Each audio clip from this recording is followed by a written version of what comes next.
మీ యొక్క date of బర్త్‌ను గనక తీసుకొని, ఈ 9 గదుల బాక్స్‌లో గనక వేసుకున్నట్లయితే, మనకున్న ఈ సమస్యల్లో ఏది పాజిటివ్‌గా ఉంది, ఏది నెగెటివ్‌గా ఉందనేది ఒక్కసారి చూద్దాం. 18/5/1981 ఈ డేట్ ఆఫ్ బర్త్‌ను గనక మనం తీసుకున్నట్లయితే, ఇక్కడ 1 అంటే సంతానం. వీరికి సంతానం కలుగుతుంది. అదేవిధంగా 8 అంటే ఇక్కడ చదువు. చదువు విషయంలో వీరు ఉన్నత చదువులు చదివే అవకాశాలు చాలా ఎక్కువగా ఉన్నాయి. వీరికి ఉద్యోగాలు గూడా లభిస్తాయి. ఉద్యోగాల్లో ఉన్నవారికి ప్రమోషన్‌లు గూడా వస్తాయి. అదేవిధంగా 5 వ్యాపారం. వీరు ఈ వ్యాపారాలు ఎన్నో రకాల వ్యాపారాలు చేస్తూ ఉంటారు. రియల్ ఎస్టేట్, కన్‌స్ట్రక్షన్, ఫుడ్‌కు సంబంధించిన వ్యాపారం. ఏ వ్యాపారం చేసినా గూడా వీరికి లాభాలు ఎక్కువగా వచ్చే అవకాశాలున్నాయి. 9 వివాహం. వీరికి వివాహం జరుగుతుంది. 8 ఆల్రెడీ వచ్చేసింది ఒకటి.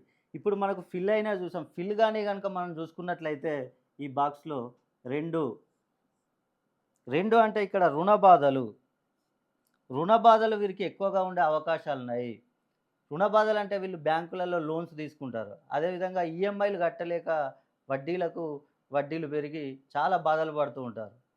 అదేవిధంగా మూడో నంబర్ గనుక తీసుకున్నట్టయితే రిలేషన్‌షిప్.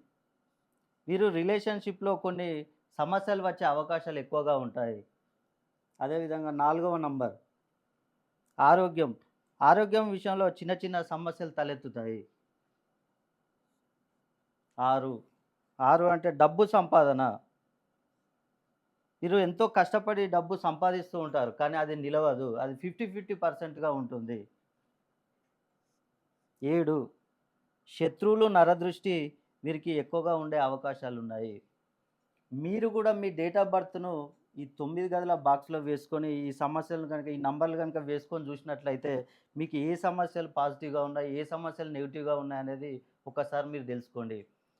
మీకు గనుక ఏమైనా సమస్యలు ఉన్నట్లయితే ఒక్కసారి మీ డేట్ ఆఫ్ బర్త్ నాకు పంపించండి.